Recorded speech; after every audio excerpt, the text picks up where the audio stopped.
The Grapes, Nuts, Flakes program, coming to you from New York City, where we're playing to an audience of men on leave from the armed services and starring Jack Benny, with Mary Livingston, Dennis Day, Rochester, yours truly, Don Wilson, and our guest conductor, Abe Lyman.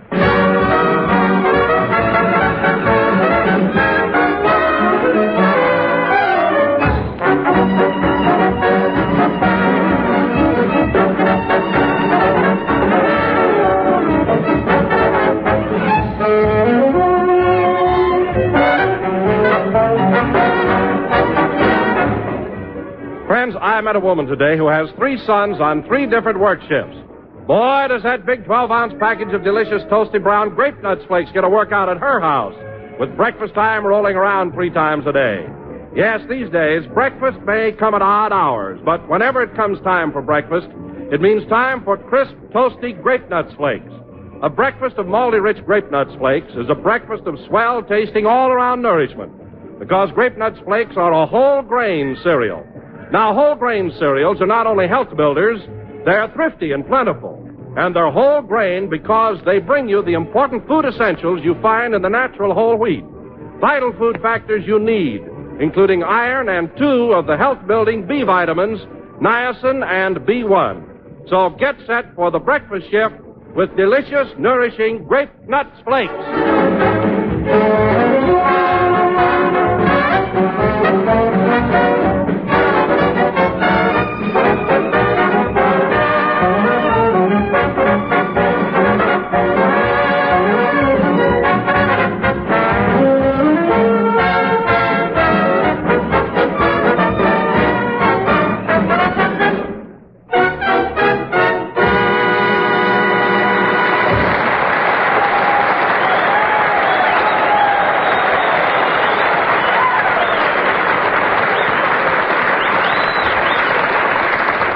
And now, ladies and gentlemen, for the most fantastic introduction of the year. Fantastic? I bring you a famous concert violinist who is making his debut this evening at Carnegie Hall, Jack Benny.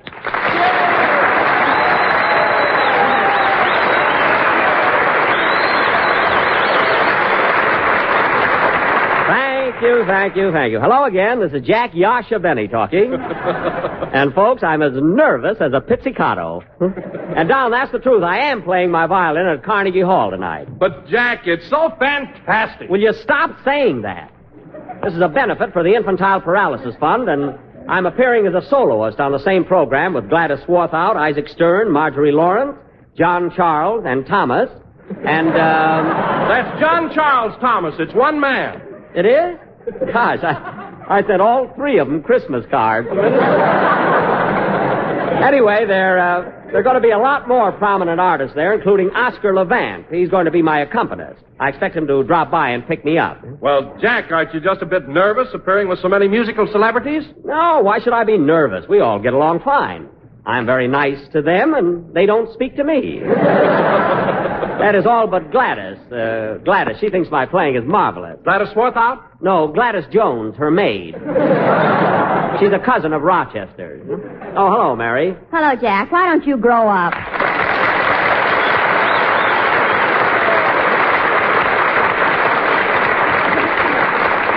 Mary, what do you mean, why don't I grow up? Well, I passed Carnegie Hall just now, and what's the idea of writing your name on all the posters? I didn't write my name. It's printed. You know, I'm making my debut there tonight. Gee whiz. Just think, my first appearance on the concert stage. Gosh. Too bad my old violin teacher can't be there. Too bad he shot himself during your 5th lesson. Yeah, I'll never forget that afternoon. I was right in the middle of da-da-da-da-dee-da-dee-da-dee-da-da-da-dee-da, and bang. And I had 5 more lessons coming. By the way, Mary, you're attending the concert tonight, aren't you? Who else is appearing? Well, there's Gladys Swarthout, Isaac Stern, John Charles Thomas. John Charles Thomas. Yeah. You know, Jack, that always sounds funny to me, a man with 3 first names. Yep, John Charles Thomas. Incidentally, it's not commonly known, but I have 3 first names, too. That's right, Jack Jerk Benny.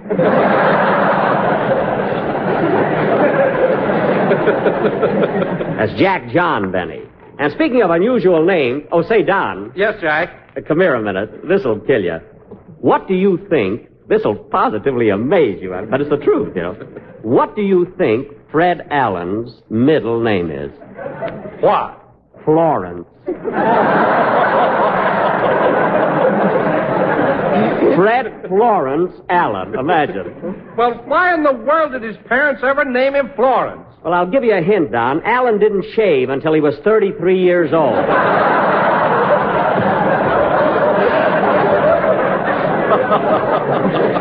In fact, he still wears his garters above his knees.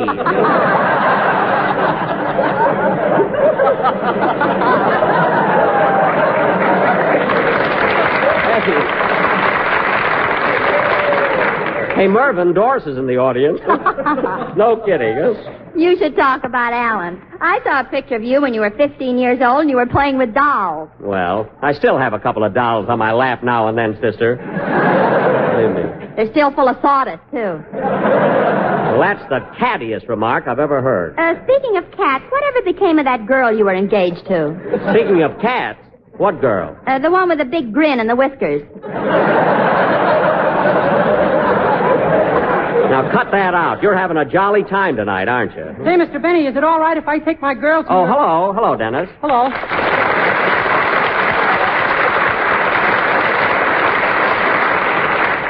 What did you want, kid? I said, is it all right if I take my girl to your concert at Carnegie Hall? Well, sure, Dennis. Is she a music lover? Is she? She's got a short thumb from pushing nickels in jukeboxes.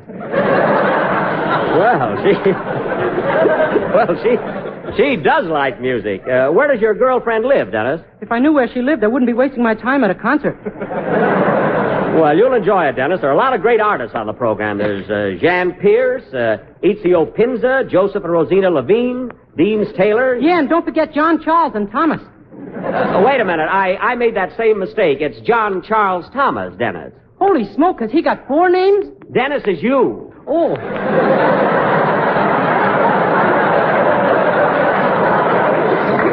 In the blue suit here. What? In the blue suit here. Yes.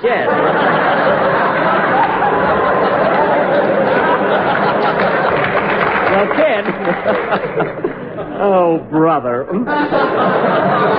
Well, kid, speaking of John, Charles, and Thomas, how about a song from you, huh? Okay, but I'll never top him. So what? For heaven's sake, I don't expect to top Heifetz. Aw, Jack, you're just being modest. You're as good as Heifetz any day. What? You don't think they'd let you play in Carnegie Hall unless you were one of the world's greatest violinists. Well, that's a lovely compliment. Thanks, Mary. You're welcome, it also says here.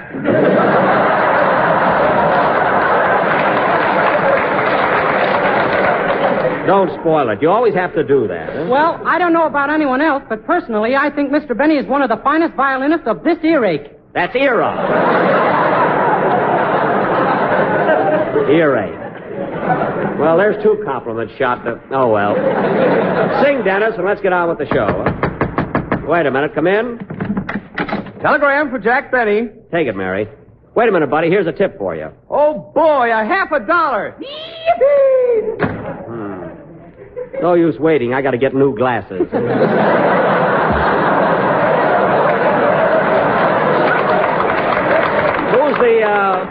Who's the wire from, Mary? It's from your father. Oh, good old Dad. What does he say? Dear son, congratulations on your appearance in Carnegie Hall tonight. Please let me know how your full dress suit goes over. He made me a beauty, folks. The tails change color like a peacock. Sing, Dennis. Well, I'll probably get plugged for this, but I got a cold. All right, do the best you can. What do you care? Come on.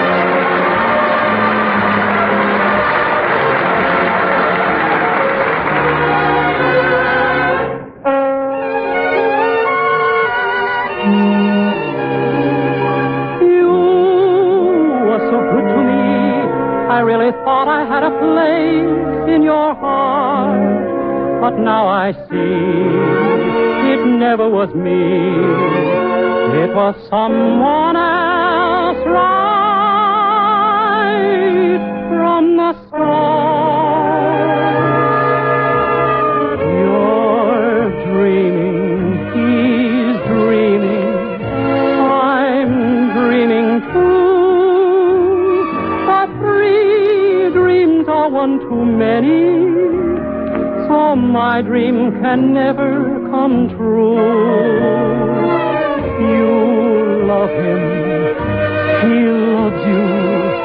I love you too.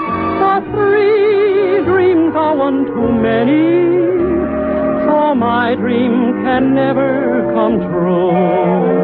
My hoping that you would love me was only a madcap scheme that left me in the middle of this crazy little freak on a dream.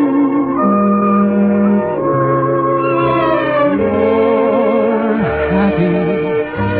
He's happy. I know I'm through. 3 dreams are one too many. So I'll give my dream to you.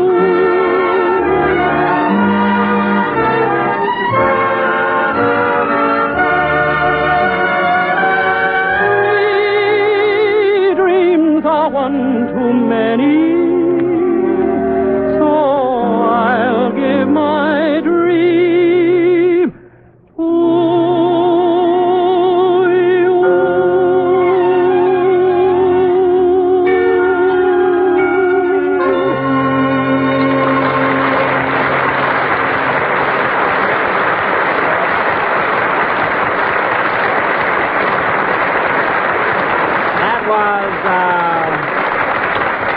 That was 3 Dreams from the picture Powers Girl, sung by Dennis Day. And Dennis, that's one of the numbers you sing in the picture, isn't it? Yes, sir. You ought to see it, Mr. Benny. I play the part of a fellow who has more money than brains. Oh. It's sure hard to act like you got money, by golly. Well, I imagine it is. Oh, hello, Abe. Hiya, Jack. Abe Lyman, fellas.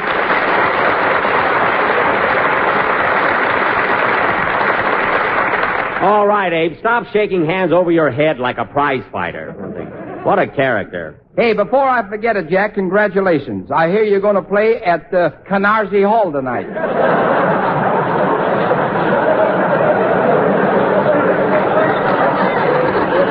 No use talking. Phil Harris is a genius, really. That's Carnegie Hall on 57th Street. By the way, Abe, are you coming to the concert? I'd like to, Jack, but that highbrow music gives me a rash. A what? A rash. Oh. Speaking of highbrow music, Jack, I've written a message which includes the names of various operas, concealed in a very clever manner. Oh, fine. Last week it was birds, now it's opera, is it? Well, now, see if you can pick them out, Jack. The operas? Yes. Oh, go ahead. Ladies and gentlemen, the Faust thing tomorrow morning, go into your kitchen and have a dish of toasty brown sweet as a nut grape nuts flakes. I know they're good because I eat of them every day. Well, there's Faust and Aida. Whether you live in a white house, a red house, or a Tannhauser, Tannhauser? you love America's fastest growing flake cereal. So remember, folks, even if you're feeling lowin', you will grin with grape nuts flakes. Poor Lohengrin really got dragged in there. But, Don, that was all right. I'll see that you get a raise for that. But, Jack, with the new ceiling on salaries, you can't give raises. Yes, sir. And now, ladies and gentlemen... go away, Don. Go away. And now, ladies and gentlemen, for our feature attraction this evening, we are going to present a gripping drama of the Old South entitled... Say, Mr. Benny, I was out in the hall just now, and there's a... Oh, hello, Dennis. Hello. Say, Mr. Benny, I was out in the hall just now. How are you and there's feeling, kid? Oh, I was here before, remember? Oh, yes, that's right, in the blue suit. What do you want, Dennis? Well, there's a man waiting for you out in the hall, and he says for you to hurry up. The man out in the hall. Oh, that must be Oscar Levant. Come on in, Oscar.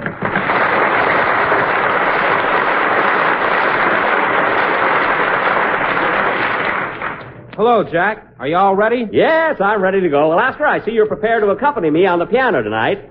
Do you always wear those white gloves? These are my hands. I just came from the blood bank. Oh.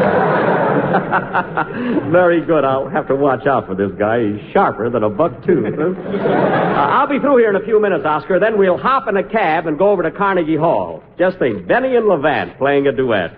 Let's walk. Maybe we'll get run over before we get there.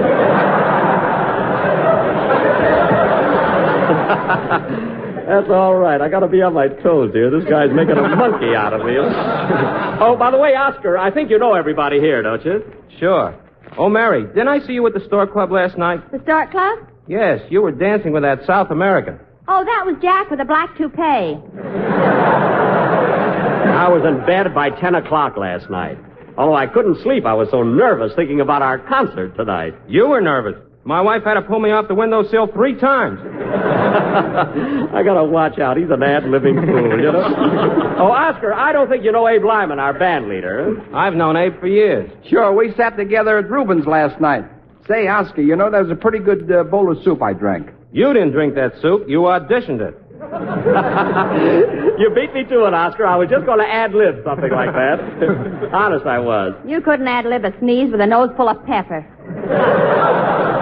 I couldn't, eh? Well, go ahead and say something. Go ahead, ad-lib. Well? Go ahead. Say something funny. Well, This seems to be a good time to say hello to my mother. Hello, Mom.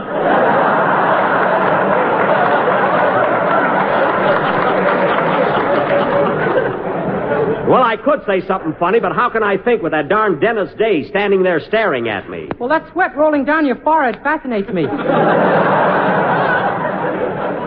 I wasn't thinking that hard. Well, anyway, Oscar, stick around. I'll be with you in a minute. And now, ladies and gentlemen, as I start to announce, we're going to do a satire on one of radio's most intelligent and popular programs, Information, Please. Wait a minute. You said we were going to do... Never mind. And we have prevailed upon Mr. Oscar Levant to come over here this evening and be our guest expert. I come over here to pick you up and take you to Carnegie Hall. Well, for heaven's sake, Oscar, as long as you're here, let's have some fun. It's a small enough favor to ask me after I got you on that concert. You got me on? Yes. You better lay off that Benzadrain, brother.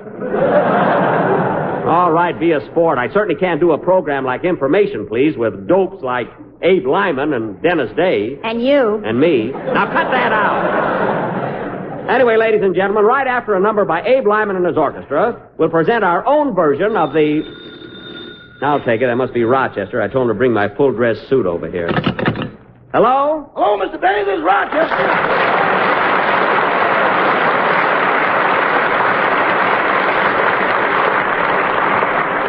Yes, Rochester. I'm just leaving the hotel, boss. I've got your top hat, white tie, and tail. That's Tails. Tail. One of them got caught in the elevator.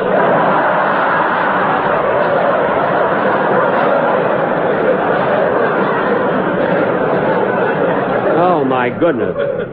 Well, I'll certainly look funny playing my violin in Carnegie Hall with one tail. You might as well face it, boss. You're going to look funny anyway.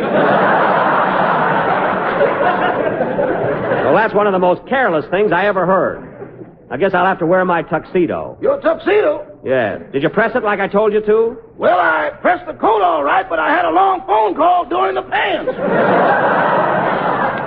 Oh, so you left the hot iron on my pants. Where'd you burn them? I think the French word is derriere.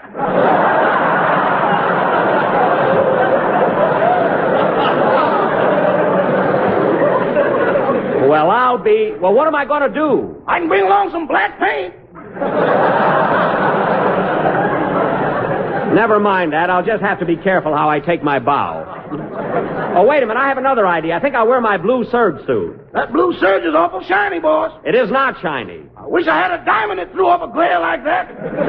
Look, Rochester, no excuses. You get over here right away with my blue serge suit. Goodbye. Goodbye, boss. Sorry, Oscar. I'll have to wear a blue serge suit tonight. Will that be all right? Sure, I'm wearing a leopard skin myself. Very good. What a guy. He's really on the beam. Play, Lyman.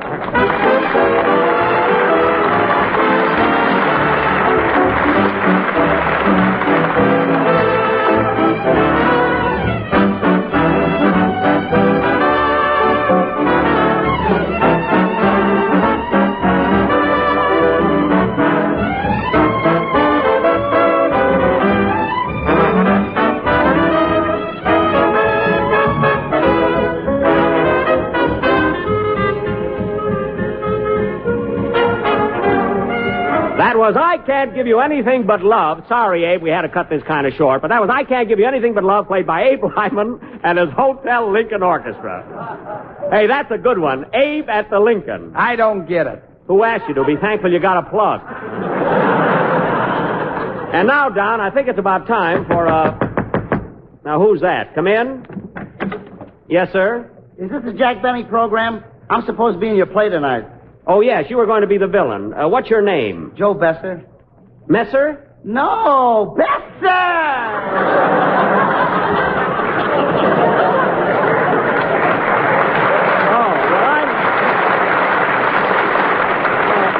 I'm sorry, Mr. Besser. We're not doing a play this evening. Now, wait a minute. I want to act. All right, calm down. I'll find something for you to do. You better, you old crazy you.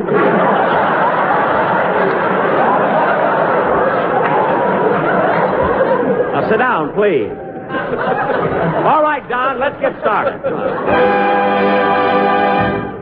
And now, folks, we bring you our version of Information, Please, with that noted raconteur, lecturer, and book reviewer of the Breeders' Gazette, Clifton Bennyman. Thank you. Thank you, Milton Wilson. And now, ladies and gentlemen, I'm sure you all know the rules of Information, Please. I will read several questions submitted by our listeners. And for each question which is not answered by our board of experts, we will give away a page from the Encyclopedia Britannica and one grape nut flake. Are the grape nut flakes here, Mr. Wilson? Yes, sir. The register's loaded. Good. Now, I'd like to have you meet our board of experts. First, Mr. Oscar Levant, noted pianist. Or pianist. Which is it, Oscar? Pianist or pianist? What's the difference? After tonight, I may be washed up. I gotta watch this guy. He's dynamite. And next, Miss Mary Livingston, well-known authority on poetry. Have you a sample for us, Miss Livingston? Twinkle, twinkle, little star, how I wonder what you are. Shining up above so high. Don't you know there's a dim out? Very, very good. And now, Mr. Abe Lyman, noted authority on Shakespeare and literary light. There's a dim out there, too.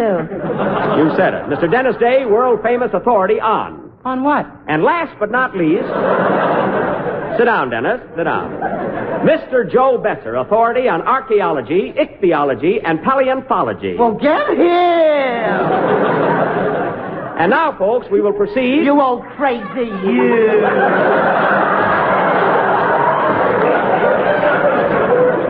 Mr. Besser. We will proceed with information, please.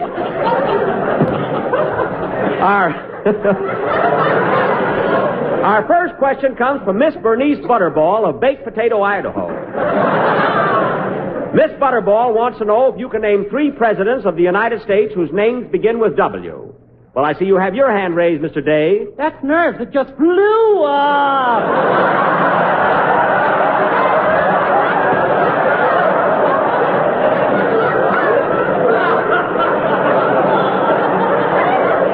Well, don't you know a president whose name begins with W? Will you give me a hint?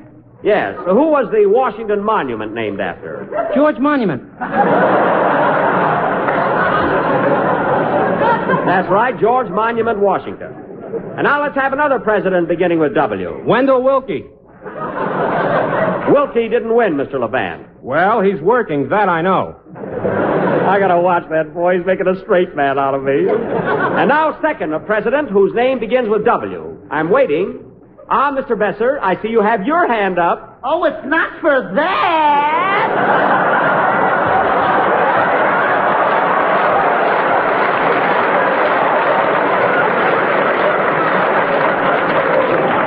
Well, it looks like this Butterball has stumped the experts. So we are sending her immediately a page from the Encyclopedia Britannica and a grape nut plate. Now, here's a letter. Here's a letter from Dr. Bert Scott of Beverly Hills, California. Dr. Scott is a dentist, and he says, Dear Mr. Benny, I have written, and if you don't remit promptly, I will... Whoops. How did I get it? Oh, here's a question from Mr. Joe Jackson of Jackson, Georgia.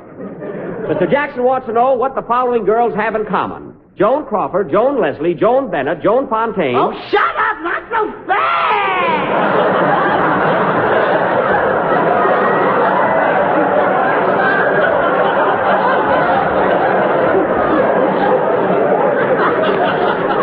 Pardon me. You should know this, Miss Livingston. What have the following movie stars in common? Joan Crawford, Joan Leslie, Joan Bennett, and Joan Fontaine. None of them will work with you.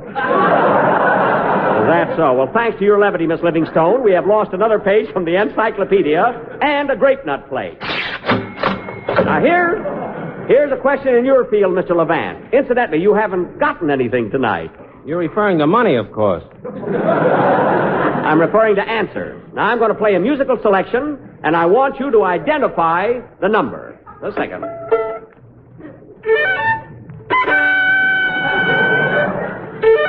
Not so loud!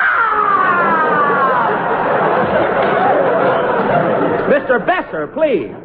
Now, I'll play it again. I'll play it again, Mr. Levant, and see if you can identify it. Now, what's the name of that number? Its name is Mud. It used to be Souvenir. It's still Souvenir. Now, I'll give you one more chance. Boss! Fine, what do you want, Rochester? Look what time it is. You got to get over to that concert. That's right, it's getting late. Did you bring my blue serge suit? Here it is. Wait a minute, that's my green suit. It was blue when you bought it. Well, it's too late to change it now. Come on, Oscar, let's walk over to Carnegie Hall. Yep, the last mile. Oh, don't be so pessimistic. Play, Lyman. Come on.